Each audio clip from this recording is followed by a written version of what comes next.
अरे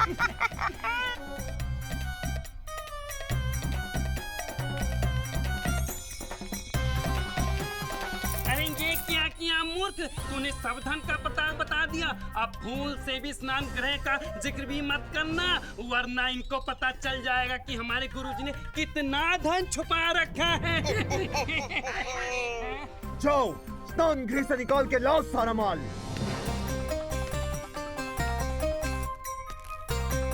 ये सारा माल स्नान गृह से मिला है सरदार।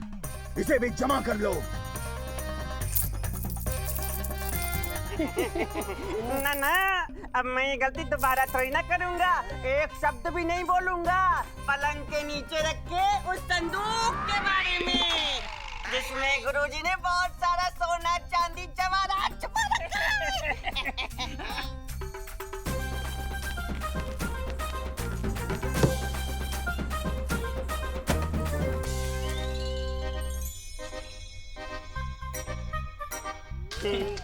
ओहो, इन्हें तो सब पता चल गया। पता नहीं कैसे पता चल गया। ए धनी, ए बनी, अंदर क्या हो रहा है? कुछ नहीं गुरुजी, बस सफाई हो रही है।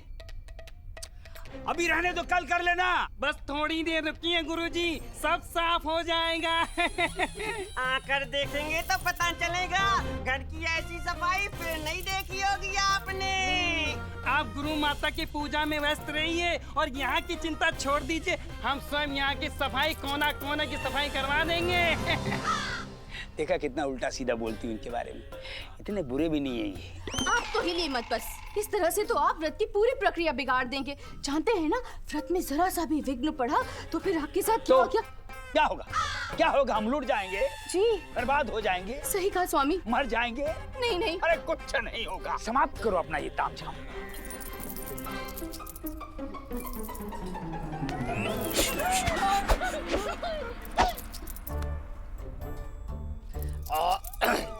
और भी कोई ऐसी जगह है जहां तुम्हारे गुरु ने और भी धन छुपा के रखा है और तुम चाहते हो कि हमें पता ना चले? बताओ। सुन लुटेरे, अब तू चाहे हमारे प्राण ले ले, पर अब हम कुछ नहीं बताने वाले। चाहे तुम मेरे भी प्राण ले ले, मैं भी ये नहीं बताऊंगा कि हमारे गुरुजी ने तकिए के खोल में ठूस ठूस के जेवरात भर रखे हैं। नहीं बताऊंगा बिल्कुल। चाहे तू स्वयं जाकर खोल के देख ले, अपार धन के अतिरिक्त कुछ भी नहीं मिलेगा वहाँ पे।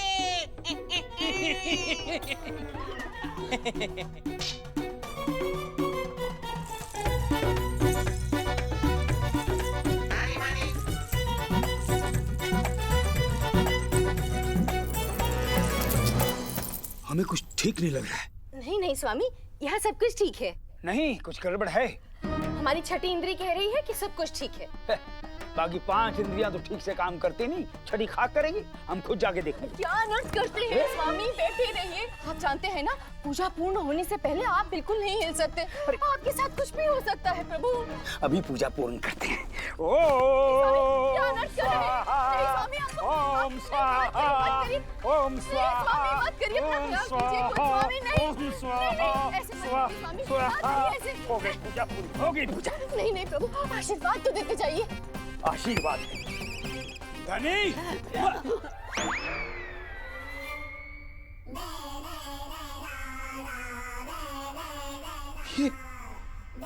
ये सब क्या हुआ? आप तो लुट गए गुरुजी। कैसे? बर्बाद हो गए गुरुजी। कैसे? डाका पड़ गया आपके घर में। कैसे? सब कुछ लेके चले गए डाकू। अरे कहाँ? कैसे? धोती लंगोटी तक लूट ले गए। कौन? डाकू। कौन थे डाकू? डाकू। अरे कौन थे डाकू?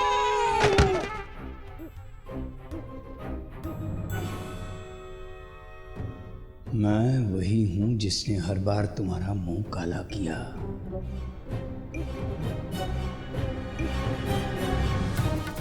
रामा!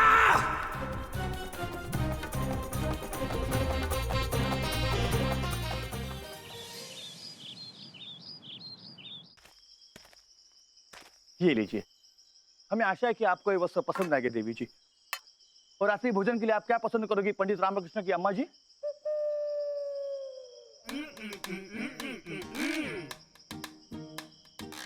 ये क्या कह रही है? ये कह रही है कि अब तुम इन्हें अम्मा कह सकते हो। इन्हें तुम्हारी आवभगत पसंद आएगी और मिठाइयाँ भी स्वादिष्ट लगी। धन्यवाद। अम्मा, हमें तो बहुत चिंता हो रही है। ये वस्त्र, ये मिठाइयाँ, ये आवभगत, क्या ये सब उचित है? हमें तो ऐसा लग रहा है कि बकरी की बलि चढ़ाने से पहले का दुलार है। उचित है, उचित है। मुफ्त में जो भी मिला सब उचित है। तू चिंता मत कर, रामा है ना, सब ठीक कर देगा।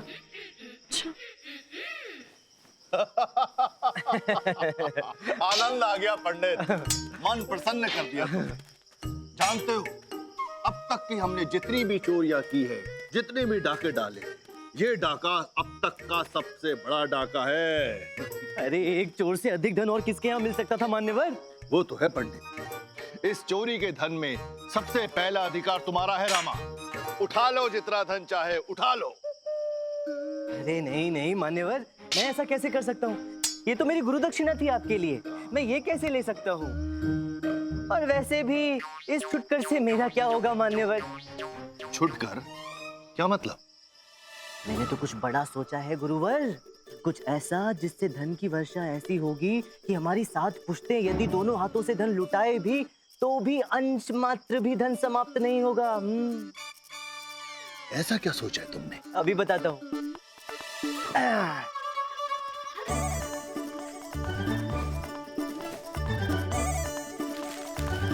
ये देखिए, ये है महाराज श्री कृष्ण देव राय के स्वर्गीय पिता का तैलचित्र। परंतु इस तैलचित्र के पीछे एक नक्शा है, एक गुप्त रास्ते का, एक गुप्त सुरंग जो ऐसी जगह निकलती है जहां देव राय के पूर्वजों का शाही खजाना छुपा हुआ है, जिसे महाराज के दिवंगत पिता ने शत्रुओं के आक्रमण के समय छुपाया था। शाही खजाना। माँ, ये सब क्या हो रहा है? रामा क्या कह रहे हैं? मेरी भी कुछ समझ में नहीं आ रहा कि नालायक किस चक्कर में है। अब ये सब क्या कर रहा है रामा? कहाँ फंसा रहा है हमें? तुझे क्या लगता है ये शातिर डाकू इतनी आसानी से तेरे चक्कर में आएगा? आएगा, अवश्य आएगा बंधु। देख, इसकी आंखें तो देख, मलाई की कल्पना में कैसे बिल्ली जैसी चमक रही हैं।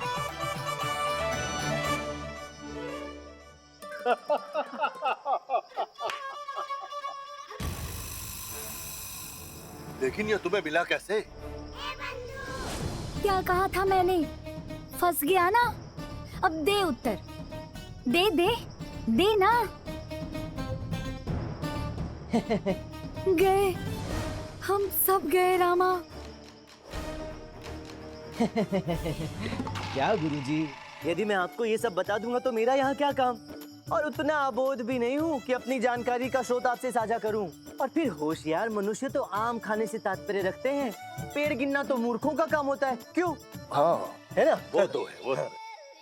आगे बढ़ो। हाँ, तो मैं ये कह रहा था, इस सुरंग का दूसरा द्वार इस दूसरी दिशा में इस स्थान पर खुलता है, जिसके बारे में किसी को नहीं पता। तो यदि हम इस द्वार से भीतर प्रवेश करके यहाँ यहाँ यहाँ से होते हुए यहाँ पहुँचे तो वो पूरा शाही खजाना हमारे हाथ लग सकता है और हम एक बार में ही धनपति बन सकते हैं। परंतु परंतु परंतु क्या? हिस्सा इस बार आधा आधा होगा गुरुजी, आधा आपका, आधा मेरा।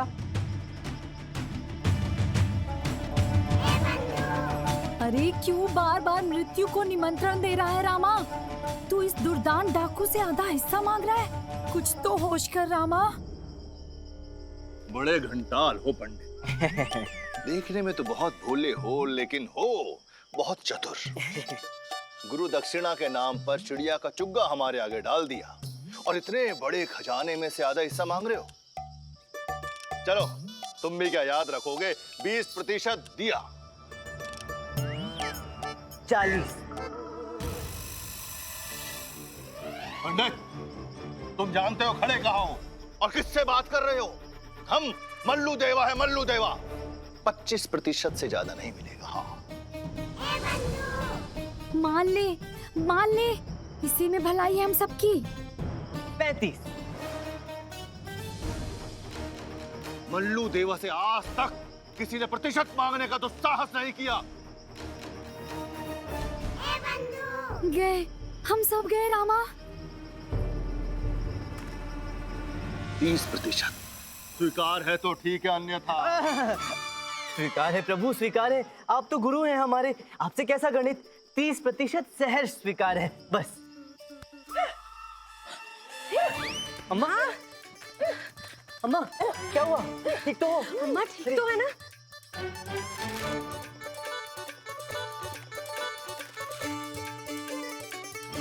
आराम से। ठीक हो?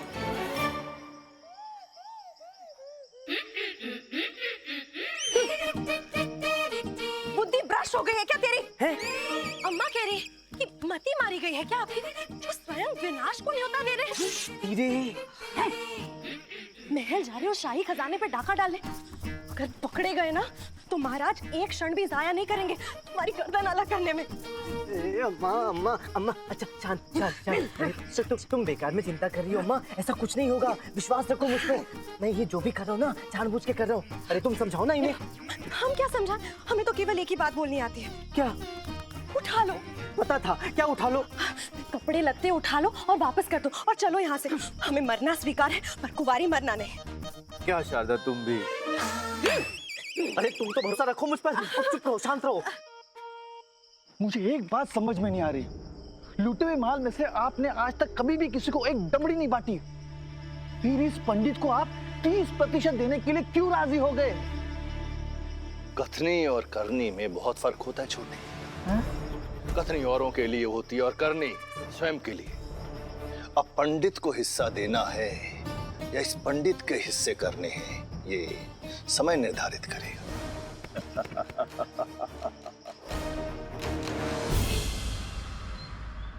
हाँ तो गुरुजी आरंभ करते हैं। चोरी में क्या क्या माल गया? चल मनी तू आरंभ कर। चांदी का वो घड़ा जिसे साहूकार से पूजा के नाम पे था आपने ऐठा, जिसमें थी सोने की बहुत सारी मोहरें, सब चला गया। जुड़वा बच्चे होंगे ये कहकर पूजा के नाम पर जिस संपत्ति से उसकी धन संपत्ति हड़पी मतलब दक्षिणा ली, चली गई। व्यापार में होगा लाभ, इसी चक्कर में जो मटका भर के आपने हीरे आभूषण सेठ नारायण दास से थे ठगे, मतलब प्रसाद स्वरूप जो थे मिले, सब गया। जमीन में गड़ा धन, संदूक में रखी आभूषण, बिछौने के नीचे, तेल चतरे के पीछे, स्नान गृह के भीतर, पिछले कुएं के बाहर, जितना दबा छुपा धन था प्रभु सब चला गया। और कपड़ों लत्तों की क्या बात करूं गुरुजी, बस यूं समझ लीजिए जो आपने पहन रखा है यही है तन छुपाने के लिए। अरे कुछ बचा भी है या नहीं? बचा है ना प्रभु जी। क्या? ये खड़ाऊ। खड़ाऊ? एक खड़ाऊ का वो क्या करेंगे? तो एक खड़ाऊ का आप क्या करेंगे गुरुजी? तो छोड़कर क्यों गए हैं वो? सर पीटने के लिए कुछ तो चाहिए था ना प्रभु जी। इसका अर्थ है कि हम दोनों को भी तो सर पीटने को कुछ तो चाहिए था ना गुरुजी, इसी में छोड़ के गए होंगे वो। नहीं नहीं नहीं, ये सब क्या हो गया? ये कैसा अनर्थ हो गया? ये सब हमारे ही कारण हुआ है। ना हम आपकी दीर्घायु के लिए व्रत रखते, ना वो व्रत टूटता और ना हमारे घर पर ये विपत्ति टूटती। हमें दंड तो मिलना ही चाहिए। नहीं, बिल्कुल नहीं, बिल्कुल नहीं। कोई दंड वंड कुछ नहीं किया तुमने, कुछ नहीं हुआ तुमसे। नहीं प्रभु, ऐसे कैसे? ये दंड तो हमें मिलना ही चाहिए। हम अवश्य ही दंड भोगेंगे। कोई आवश्यकता नहीं, हमने कहा ना तुमने कुछ नहीं किया। नहीं प्रभु, ऐसे कैसे? हम दंड भोगेंगे, हम इसे योग्य हैं। हम अपने पति के प्राणों की शपथ लेते हैं और प्रतिज्ञा करते हैं। हमारी बात सुनो। आज से 1 माह तक हर क्षण हर समय, दिन हो या रात, आंधी हो या तूफान, तुम क्या देर रुक जाओ। जहाँ भी होंगे, जिस स्थिति में भी होंगे, न बैठेंगे, न लेटेंगे, न सोएंगे और बस अरे कोई रोको इसे। खड़े ही रहेंगे।